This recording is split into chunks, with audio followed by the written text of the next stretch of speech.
Hello everyone and welcome to the Rift. Today, we've got a lot of things to talk about.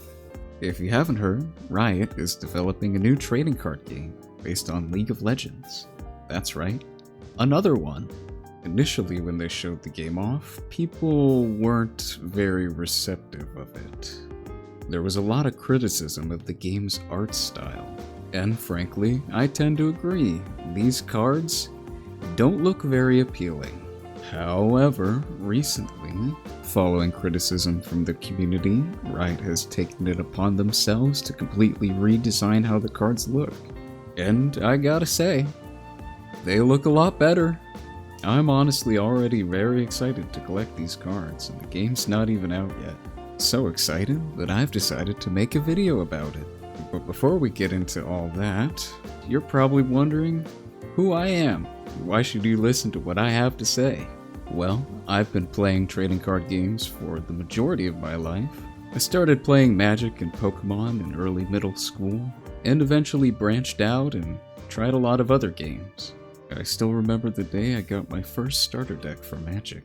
I was pretty excited to start playing the game. In fact, I still have one of the cards from it to this day. This beautiful, moderately played Flame Blast Dragon. I still treat it with care. About 6 or so years ago, I got into Yu-Gi-Oh! Started playing that as my main game. It was a lot of fun. I got to meet a ton of friends, great people in the community, overall just have a great time. After that, I branched out and started playing Union Arena. Also a pretty fun game. Personally, I'm not much of a collector, although I have collected a few cards for some decks that I play more often. I describe myself more as a competitive-ish player, somewhere in between bringing a fun deck to locals once a week and grinding Dueling Book for hours a day, testing for big tournaments. That's a pretty broad range, but I feel like most people who play TCGs would fall within it. I go to locals for different games a few times a week, and that's been about the standard for me for the past 6 or so years. So I've experienced my fair share of competitive formats in many different games. I've seen great gameplay, and I've seen not so great. Lots of different game systems, different philosophies behind card design, managing games, and community interaction as well. I'm just here to tell you what I think about this game and that you should try it out for yourself and see what you think. I bet you'll be pleasantly surprised because I do really think this game has potential. I mean, I've made a whole channel for it, so I have to think something of it. So far, the developers have displayed an outstanding level of dedication. I mean, the devs have been in the game's Discord every day chatting to players. Frankly, I've never seen that level of dedication from any game designers. And overall, from what I've seen, this game might really be something special. This video isn't really going to be talking about the game from a collectible or a collector's standpoint. I'm sure some of the cards are going to be stunning, especially the alternate arts that they've teased. But ultimately, when it comes to collecting, it's entirely up to you what you want to invest in. If you think cards look good, then go ahead and get some. I myself am more of a competitive and gameplay-focused player at heart, so that will be what I focus on. So far, we haven't seen too much of the game's rules. However, the developers have put out a how-to-play guide, which you can download for yourself from the game's Discord if you want to start playing some games. I've gone ahead and done a read-through of this document already, and there are a few notable things I'd like to discuss. First of all, let's talk briefly about the game's mana system. In this game, lands are called runes, and they go in your 12-card rune deck, which is a separate deck from your main deck where all the other cards you're going to play go. It's sort of a hybrid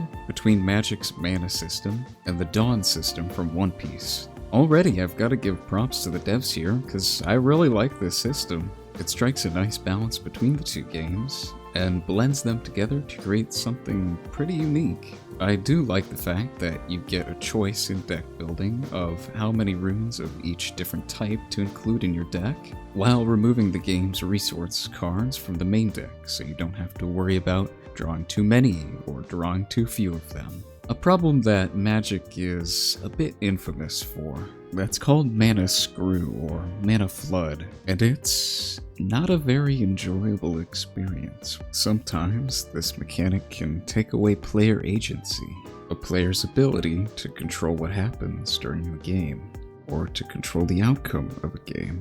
Basically, when you're making a competitive game for a good and enjoyable competitive experience, you want as much player agency as you can get. This usually means having your game require players to make lots of decisions during gameplay.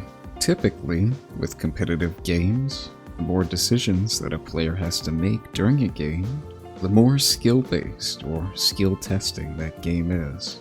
Of course, this isn't always the case, but I'd say it's a pretty good estimation when it comes to trading card games.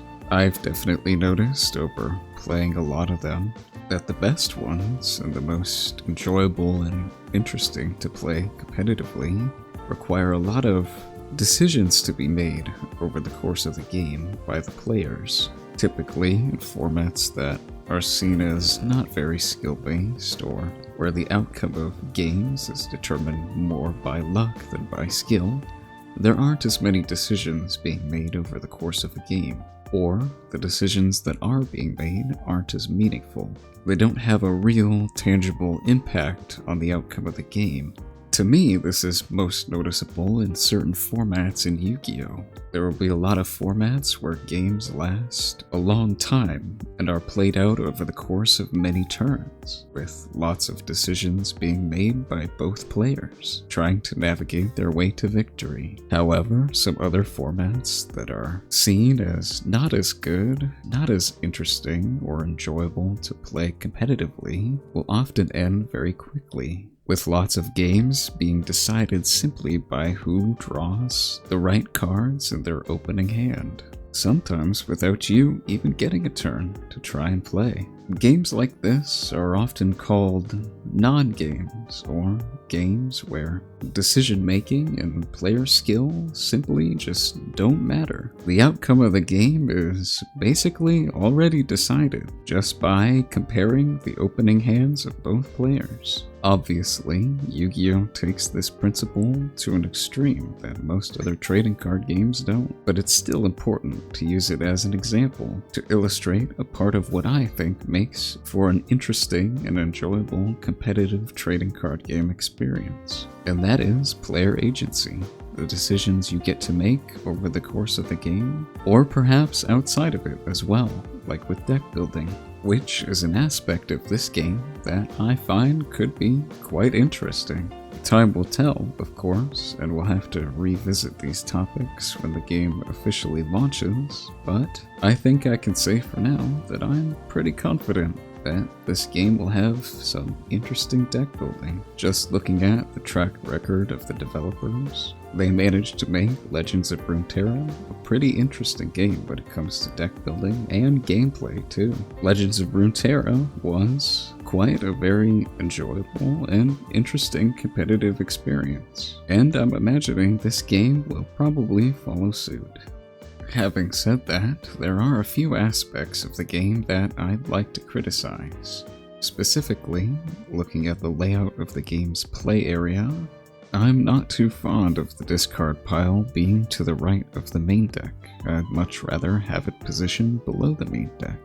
This is generally a lot more comfortable and ergonomic of an experience when playing. I generally like having easy access to looking at the cards in my discard pile. When it's below the main deck, it's very easy to look at the cards in it. It's not really that big of a deal, and it certainly doesn't impact gameplay very much. However, I find it to improve the general play experience, and a lot of other players find the same. Another interesting decision I find the game's developers to have made is in regards to the mulligan system. In this game, you draw a hand of 4 cards, plus 1 for turn, and you can mulligan 2 cards from your hand before the game begins. You take them from your hand, put them on the bottom of the deck, and then draw 2 new cards. So you can exchange cards that you may not want to begin the game with, or cards that aren't very helpful in your current matchup, with cards that potentially could be. I find it odd that the developers chose to only let you mulligan 2 cards from your hand. I think it would be much simpler to remember when coming back to the game after taking a break, or for new players to be able to grasp the game quicker if you could just choose any cards in your hand and mulligan them. A very small and minor rules change, yes, but again, I think it would improve the overall play experience of the game. Another thing I find interesting is the game's deliberate lack of an instant speed. Instant speed spells and magic mean that you can play them from your hand at any time, even during your opponent's turn or while they're doing something. The game has something similar with actions and reactions, but they're not quite as powerful as instant speed. I think the game's spell system is simple enough once you understand it, but it could be a bit more difficult for newer players to fully grasp. I think the differentiation between sorcery and instant speed spells and magic is a bit simpler to understand for a newer player.